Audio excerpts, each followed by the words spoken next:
Well, hello everyone, and welcome to Painless Universal, a conversation with myself and Welsh. Today I'll be talking to Fran. Fran is a lady at Oxford University at her second year, studying in her second year degree, medicine. She's someone who's determined and who overlooked all the challenges people thrown in her face, saying you can't do this because of who you are, or that you were not capable of achieving this success. She's a woman, she's black, and she's many more, but she ignored all those and was determined to make it to Oxford University. She is so inspiring, is that because she's taken on this challenge of not only being a woman who's gone into Oxford University, but to also help other women by starting a YouTube channel to inspire them and encourage them to go into Oxford University or go to any university that you feel that motivates you to do the work you do. Listen to our conversation now. Well, hello everyone, and welcome to Painless Universal, a conversation with myself and Welsh. I have the amazing Fran. Fran is at Oxford University. What inspired me to contact Fran is that she's not only at Oxford University, she's a woman, she's a black woman, and who was so determined to say, you know what, there's so much negativity out there saying that we can't do it, we can, or we cannot. We sometimes within ourselves we get confused. Can we achieve that dream? But she ignored all of that and decided to pursue her dream to go into one of the best institutions in the world, Oxford University. Fran, I'm absolutely delighted to have you join me. You are a real inspiration, and anyone who follows your page will understand why I actually wanted to talk to you. How are you today? First of all, just thank you for that really flattering introduction. And I was just so overwhelmed when you reached out to me. I couldn't believe it. I had to check twice. But yeah, as you said, my name is Fran, and I've just finished my first year here at Oxford for medicine, and I'm about to start my second year. And my journey here was definitely atypical in the sense that as you can tell, I'm a black female, but I also come from very non-traditional backgrounds. When you think of the stereotypical Oxford applicant student, you think middle class, white, from kind of a privileged background and privately educated. I came from the exact opposite. So I'm of the first generation to go to university. I came from a really poor working kind of class background, and I went to a state school.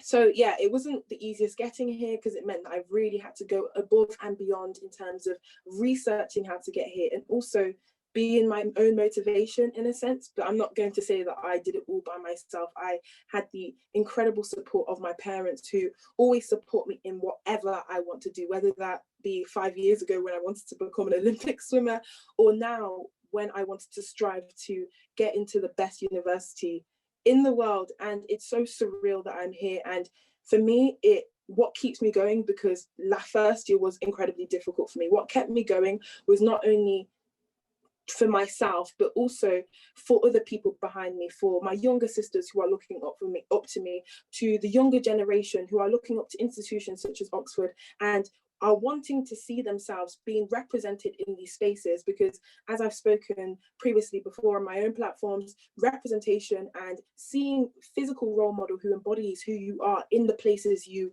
want to be in is an incredible motivator. And although I didn't have that myself, there were a few for sure. I tried to be that for others. So that is definitely a motivation in continuing in this really long degree, which I'm excited to do. And what's your degree, by the way? Is it in medical?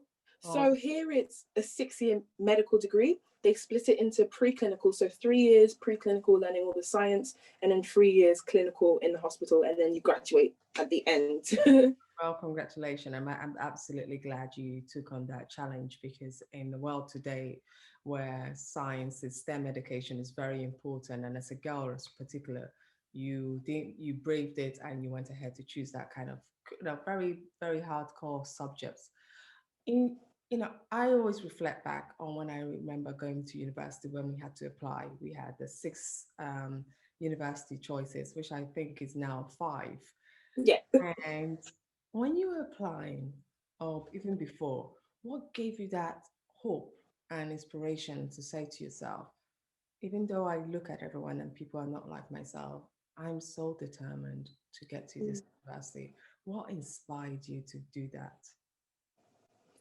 So for me, I've always been a go-getter on the academic front. I've always wanted to excel in everything I do. And I guess that attitude definitely comes from my upbringing. My parents who, you know, migrated to this country from Cameroon, which is where I'm originally from, in search of a better life and better opportunities. And I witnessed how hardworking they were in making sure ends were met, in making sure we were all provided for.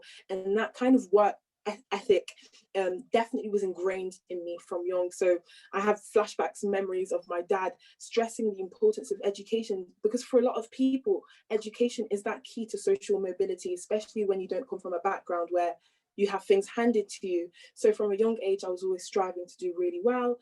Luckily enough, we thank God, I ended up getting really good GCSEs, which then gave me the stepping stone to then aspire to go to institutions such as Oxford and Cambridge. But yeah, definitely that motivation stemmed from my parents.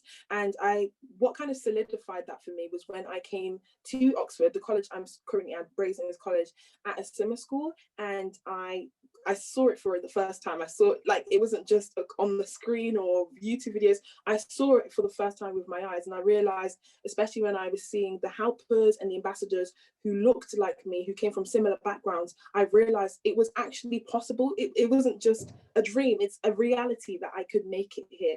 And also, you know, when you're younger, when you're more naive, you know, when you try to think of, okay, which university should I apply to? You always pull out the league tables online, and Oxford and Cambridge are always, you know, fighting for first and second place. So for me, I told myself, if others could do it, I can also do it. So I aspired, I aimed high, in hope that I would make it, and somehow I did.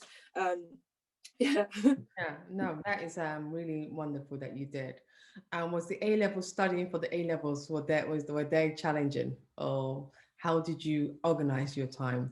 Because for other people looking out and probably studying to currently, you know, getting ready for A levels next year, what would be your advice to them? Okay, so my advice to people starting their A levels is, number one, acknowledge that they're going to be tough. For a lot of people, like myself, GCSEs, although they were quite challenging, they were fairly straightforward, and there wasn't that real challenge there. For a lot of people, there is, but for me, the challenge started with my A levels, and I had to take a step back and realize that, okay, I'm actually going to have to put the hard work in, and hard work means you have to sacrifice something else. And for me, that meant time watching Netflix. That meant time, you know, doing nothing. So you have to make sacrifices in order to see the fruit, the product of your sacrifice. You also have to know what you want to do, because in a lot of sixth forms, particularly in state school kind of sixth forms, you will see a clear distinction in those people who don't really want to be there, aren't really motivated, and just kind of want to pass, and the other half who are striving for the top possible grades. And you need to be able to be motivated for yourself, so that when you are surrounded by people around you who don't have the same ambitions as you, you're still able to push yourself and motivate yourself. Also, don't be afraid to go above and beyond. Don't be afraid to be seen as that person who is the nerd or anything like that, because in the long run, you're going to look back and thank yourself so much that instead of going out to those parties, instead of wasting time during your study blocks, you were actually studying. Don't really care about the way that people perceive you, as long as you yourself, you know where you're going and how to get there. And third thing, sorry, is to set goals, set ambitions, so that you have a clear vision of where you are going to. For me, one of the biggest mistakes I made was to always set a massive ambition that almost seemed unachievable. The reason why it didn't seem achievable in that moment was because I didn't set almost miniature goals in achieving that much larger goal. And when I found myself in that situation, I lost motivation easily, because I couldn't see the progress that I was making. But now, when I'm setting myself smaller goals that are a lot easier to achieve, and I can achieve them in a smaller time frame, you're seeing that progress, and as a result, you're finding that motivation to strive to propel yourself onwards to then achieve that much greater goal. So yeah, goal setting is definitely a very good way of keeping yourself motivated. No, I love those key points, because I think so many kids now are struggling with so many social media platform, you know, trying to be the coolest kid out there. And that takes time. I tell people the problem with social media is that if you don't prioritize it and say set times to when you're on social media, that could take your time.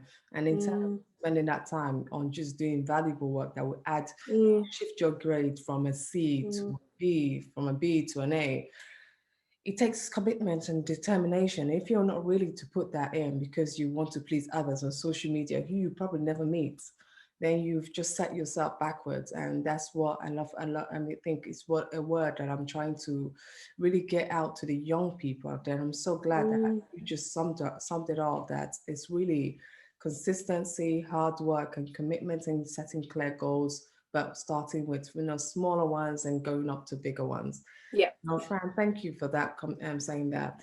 So when you got the call that, you've done your exams and there you are, Fran has got into the university, you've done the interviews and they've accepted you. When you got that call or a letter, how was that feeling for you, especially? It was so overwhelming. I don't know, it just kind of was the product of all the things I'd been working for the past 3, 4, 5 years. Because in order for me to have that secured offer, I had to first of all apply to the university. I had to go to interviews. I had to complete my A levels. And yeah, so it was just so overwhelming. And I actually opened my results live on camera in front of all my teachers, and it was just so surreal. They were all kind of staring at me, so I felt quite awkward opening them, but I couldn't contain the happiness, and the reaction from my parents just made it even more worthwhile to just see, like my mum was crying, screaming on the phone, and it just reminded me of why I do this, not only for myself but also for them, my family. So yeah, it was just crazy, and it made it all worth it. All the hours I'd sacrificed, all the events I turned down, all the social media hours that I didn't do, Yeah. it made it all worthwhile. Well done. Congratulations. So since being at Oxford, I've seen you've changed. You're trying to be a voice that hasn't been there. There are people out there who's attended university and trying to make that voice, but you are picking on that. You are not staying silent and just doing your degree. You're looking into, okay, I come from this Black ethnic minority background. I don't want to just be silent. I want to give opportunities to others. So how are you being an instrument to doing this? Oh, thank you for considering me as like a voice of change. That means so much to me. And I guess when I came here, what's definitely surprised me was that lack of diversity. I always knew it was a problem because you hear it on the news and the media and all sorts. But coming here, I can paint the picture with a few statistics. So at Brasenose, during my first year, I think I was one of five black people in my college of over 500, 600 students, and that is less than 1%, and that isn't representative of the demographic of the UK at all. And coming from a place in my home city where ethnic minorities were the majority in my school to now a place where I stand out like a sore thumb, it definitely made me feel almost like an imposter. So there's a massive culture of imposter syndrome in institutions such as Oxford, where you feel as though, although you rightfully earned that place, you feel as though you shouldn't be there, like you're an imposter, you shouldn't be there, you don't deserve to be there, you're not as competent as the others. And it's complete lies. And it has taken me so long to tell myself that that is a lie, expose it for what it is, but also that I deserve to be here. And through my platform, I've received so many messages from students who have had imposter syndrome even before they've applied, even before they haven't even started, and they're already thinking, I'm not going to fit in, I can't see anyone like myself, I don't think it's the place for me. I've had teachers telling me, well, the students have been telling me, I've had teachers telling me that I wouldn't fit into Oxford. And for me, that is so upsetting, because even before you've tried, you've already given up. So I guess I'm using my platform to show people what is possible, to show people that you shouldn't let those voices of negativity and destruction to bring you down. Instead, you should strive above that, and to just go for it. As for UCAS, you can apply to 5 universities. I always tell students, why not set your ambitions so high? Why not apply to Oxford? If you don't end up getting in, what's the worst that can happen? You'll get into your second choice university, you get into your third choice university. Why not aim high? You're not 100% of people who don't apply don't get in. So I always encourage students to apply, particularly those from backgrounds I represent. How did you navigate yourself in an unusual world from what you're used to? How did you navigate where this is Fran? I stand out. I got in, but how did you take away all that syndromes or even in the imposter syndrome Mm, to finally say, "Oh wow, I feel good. Even if I'm the only one in the classroom, I'm happy." How did you find mm. that joy eventually?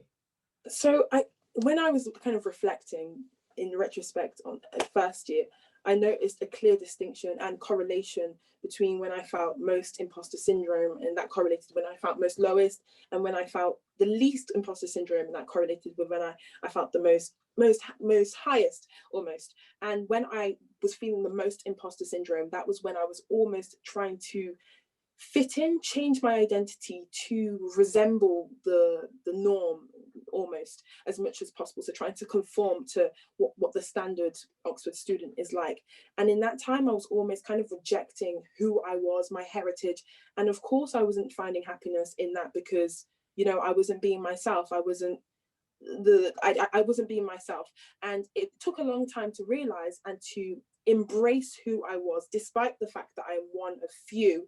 Embrace who I am, embrace my culture, embrace my uniqueness and my difference, and use that as a fuel of motivation. And remind yourself that because I'm so different, I have now a complete unique perspective on a situation, on this medical case. Because I'm one of few Black students, I have a unique perspective on how this condition affects people of, you know, African descent. And when I remind myself of that uniqueness and how special that could be and the potential that that has, instead of feeling like I shouldn't be there because I'm part of the minority, I'm proud of being there. I'm proud of being the minority. I'm proud of being different. And now when I walk around the streets of Oxford, I'm proud to be, you know, the first Black person that someone may have seen. So to anyone who's going through imposter syndrome, because they don't see themselves being represented, they don't feel as though they should be there, be proud of who you are, be proud that you're different, because no one wants to be the same, because no one wants to be everyone else, because everyone else is taken, as the saying goes. That's very true, Fran. You're very right. And our final question is all about your hopes for the future. You still got about 11, 4 more years to go. 5 years. A big 5 years. Before we even go into that, the COVID-19 has taken a big impact on studying graduates, Mm, asking question, is university really worth it? Because a lot of people are mm, coming out of universities not mm. getting jobs, why probably people who were in apprenticeship will probably have jobs easier because they built on skills. Although you're in a very, what you're doing is a very much needed profession. In your opinion, how do you feel about this whole COVID-19? What has been the lesson you've learned being so young and being social distancing, working, doing learning from home? What has been some of the challenges and how have you overcome them? So COVID-19, it's so crazy because within such a short period of time, there's been so much that has happened, including the Black Lives Matter movement, including the whole fiasco with the A-level grades algorithm and that kind of going wrong, including just all these things. And it's been a stressful period for a lot of people. So looking back, I just thank God, because I was privileged enough for my biggest worry about COVID-19 just being about how it impacted my studies, because I do understand and appreciate that, you know, some people's family members were impacted by this. Some people lost their jobs, their livelihoods. I was having conversations with my mom about the situation in Cameroon, and some people who their only source of money was going out in the streets and selling things on the roadside. That was completely taken away from them. So the levels of poverty have risen exponentially. So yeah, I'm really privileged to have only had the impact on my studies. But yeah, COVID-19 for a lot of students meant that we had to study from home. And for a lot of people, that correlated with increased kind of mental health issues, increased um, depression, loneliness, all these kind of things. Because at university, it's so nice to be able to engage in your academic life, which can be a lot very challenging and you struggle a bit. But at the end, reward yourself with the social experience and human interaction, which we didn't have during lockdown. So it was definitely took its toll on me. But by the grace of God, I navigated that space and I was able to come out the other side, finishing my first year. And again, I'm quite lucky because the course I do is quite vocational medicine. I'm almost entirely guaranteed a job at the end as long as I maintain my grades. But speaking to some of my friends who do law, which require you to do a lot more, to search for more employability opportunities as early on, a lot of her internships were cancelled. A lot of the things that she was doing, plans were cancelled, and that can take its impact and toll. But then the silver lining of the situation is that although a lot of things were cancelled in person, there has been a massive rise of opportunities in the virtual sphere, in the virtual world. I consider myself to be part of almost the medic social media kind of sphere, and I saw the rise in the engagement of medical students all across the world who were on Instagram, YouTube, coming together to create projects to inspire the younger generation, to remind them that you can still do things, you can still proceed even in the midst of a pandemic. So I was involved in a massive medical project. I was one of the judges on a virtual science fair, which allowed up to, I think, 100 students to come and present stuff about science that they were interested in. And as a result, they've been able to include that in their personal statement. I also hosted a series of live streams on my channel where not only was that a networking opportunity for me, which will help me in the future in terms of employability and opportunities, but it also opened the door to so many more conversations about applying to university for my viewers and my subscribers. So there definitely is a silver lining to even the worst of situations, even if that be a pandemic.